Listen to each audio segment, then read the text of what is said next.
I'll start. So usually you would aim for having actually filling volume that is in a range of 30 to 50% of the nominal value of the vial, which of course is not true for legacy products. There you have 50, 60, 70, sometimes even more percent of the nominal value of the vial. But usually you would aim for a small cake height, because this reduces also your drying time. Of course, this sometimes might impact the capacity in your lyo.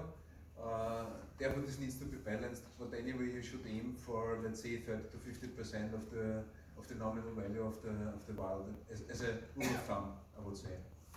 But maybe there are other considerations too. No, I agree with that. The other consideration too is early on in the process for the clinic and how they plan on dosing the product may influence the size of the vial.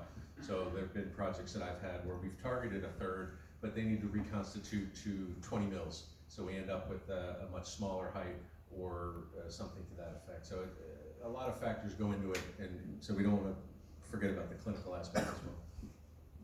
I'm just wondering if these numbers change when you're spinning the vial. When you do the continuous split freezing, then you just have to make sure that the volume is such that the layer thickness does not exceed the thickness of one side of the neck. But that's typically more than 1/3 of the volume. So you typically almost can go to 45% of the vial.